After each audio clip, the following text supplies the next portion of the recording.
பெரும் மதிப்புக்கும் மரியாதைக்கும் உரிய முத்தமிழ் அறிஞர் செம்மொழி நாள் இன்றைய தினம் மிகவும் சிறப்பாக புரசைவாக்கம் தொகுதியிலே கிழக்கு மாவட்டத்தில் நடந்து கொண்டிருக்கிறது. இந்த நிகழ்ச்சிக்கு நான்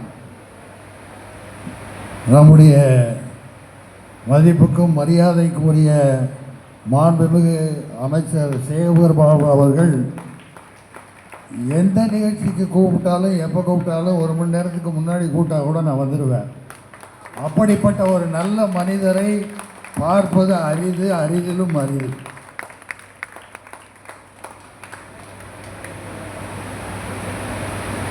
இந்த நிகழ்ச்சி மட்டுமல்ல, அமைச்சர் அவர்கள் இந்த தொகுதியிலே 1000 பேருக்கு தினம் சாப்பாடு போடுறாங்க. அந்த ஒரு நல்ல குணம் யாருக்குமே வராது. அதாவது உப்பிட்ட வரை உள்ளளவு என்று சொல்வது போல உணவு அளித்தவருக்கு நிச்சயமாக இந்த மக்கள் என்றும் அவர்களை பாராட்டுவார்கள், பாராட்டி கொண்டே இருப்பார்கள்.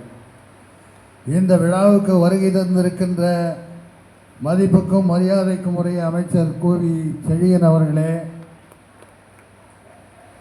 பாராளுமன்ற உறுப்பினர் கலாநிதி வீராசாமி அவர்களே, எனக்கு அறிமுகமான பிரசன்னா அவர்களே, மற்றும் இந்த மேடையிலே இந்த நிகழ்ச்சிக்கு வருகை தந்திருக்கின்ற கழக தொண்டர்களே, பொறுப்பாளர்களே, அருமை நண்பர்களே, உங்களை தனித்தனியே பெயர் சொல்லவில்லை என்று வருந்த வேண்டாம். நாம் அனைவரும் ஒன்றுதான், மனிதர்கள். அந்த மனிதனை மதிக்க தெரிய வேண்டும், மரியாதை கொடுக்க வேண்டும்.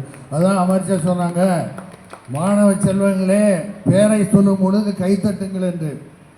ஒருத்தரை ஒருத்தர் பாராட்ட வேண்டும். நானும் பார்க்குறேன், இந்த பகுதியில் இருக்கிற மாணவர் பிள்ளைங்கள்லாம் கொஞ்சம் நல்லா சுறுசுறுப்பாருங்க. வருங்காலத்தில் தமிழகத்தை, இந்தியாவினுடைய பெருமையை நீங்கள்லாம் கொண்டு வரணும். உங்களை நம்பி தான் இந்த நாடே இருக்குது. மாணவர்களை பற்றி சொல்லும்போது இங்கே நான் ஒரு விஷயத்தை சொல்லணும்னு விருப்பப்படுறேன். நான் படிக்கிற காலத்தில் எங்கள் ஊர் பட்டுக்கோட்டை. அப்போ ராஜாஜி அவர்கள் முதலமைச்சராக இருந்தார். அவர் குலக்கல்வி அப்படின்னு ஒரு பாதி நேரம் படிங்க, பாதி நேரம் தொழிலை பாருங்கன்ட்டார். அதில் நான்லாம் ரொம்ப பாதிக்கப்பட்டவன். நான் விவசாய குடும்பத்தை சேர்ந்தவன். என்ன விவசாயத்தில் போய் என்ன வயலுக்கு வரப்பு வெட்டுறதா, நடுறதா, தண்ணி பாய்ச்சறதா, அது ஒன்றும் பெரிய விஷயமே கிடையாது. யார் வேண்டாலும் செய்யலாம். மற்ற தொழில்கள் வேறு. அந்த குலக்கல்வி திட்டத்தை அவர்கள் கொண்டு வந்ததுனால நான் என்னுடைய படிப்பை 8th ஸ்டாண்டர்டோட முடிச்சுக்கிட்டேன். ESLCன்னு சொல்லுவாங்க அப்போ. அதுக்கப்புறம் 11ஆம் வகுப்புக்கு SSLCம்பாங்க, அப்புறம் PUCம்பாங்க. இப்போ எல்லாம் மாறி போச்சு.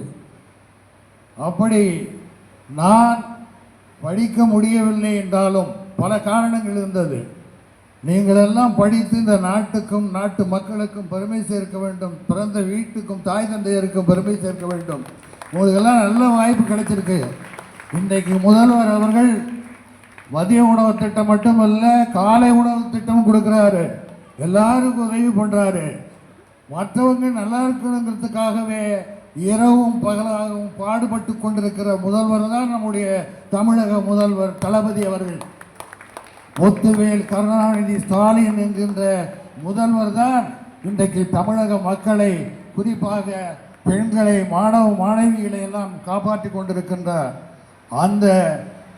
அந்த முதல்வருக்கு பக்கத்துணையாக, உறுதுணையாக இருப்பவர் என்று சொன்னார் நம்முடைய அருமை அமைச்சர் சேகர் பாபு அவர்கள் தான். அவர் எப்போ சாப்பிட்றாரு, எப்போ தூங்குறாரு, எப்போ வேலை செய்கிறாரு இல்லை. மக்கள் பணி, மக்கள் பணி, மக்கள் பணி. முதல்வர் எதெல்லாம் சொல்கிறாரோ அத்தனை ஓடி ஓடி வேலை, அதாவது பம்பரமாக வேலை செய்கிறாருன்னு சொல்லுவாங்கள்ல, அது அப்படி ஒரு பம்பரத்தான் நம்முடைய அமைச்சர் அவர்கள். இப்படிப்பட்ட ஒரு நல்ல நிகழ்ச்சிகளை நடத்தி இந்த கல்வித்துறையில் வந்து பார்த்தீங்கன்னா இப்போ கோவை செழியன் அவர்கள் பதவியேற்றவுடன் மிக சிறப்பாக செய்கிறார்கள். அத்தனை அமைச்சர்களும் இன்றைக்கு தமிழகத்தில் இருக்கிறவர்கள் அவர்கள் வேலையை அவர்களும் சிறப்பாக செய்து கொண்டிருக்கிறார்கள். அதில் குறிப்பாக சொல்ல வேண்டும் என்றால் அருமை சகோதரர் மதிப்புக்குரிய மாண்புமிகு சேகர் பாபு அவர்கள் என்பதை நான் குறிப்பிட விரும்புகிறேன். அவர் போல அத்தனை பேரும் இன்றைக்கு பம்பரமாக சுற்றி வேலை செஞ்சு கொண்டிருக்கிறார்கள். இந்த ஆட்சியிலே நீங்கள் எல்லாம் உங்களுக்கு தேவையானதை பூர்த்தி செய்து கொள்ளலாம், எல்லாம் கொடுக்குறாங்க. இதை விட யாரும் ஒன்றும் பண்ண முடியாது. எந்த எந்த எந்த முதலமைச்சரும் மக்களுக்கு இதை விட யாரும் செய்ய முடியாது. அதுதான் உண்மை. ஏன்னா கடன் கடன் சொல்கிறாங்க. அந்த கடனை வாங்கி செய்யும் பொழுது ஒரு நிகழ்ச்சி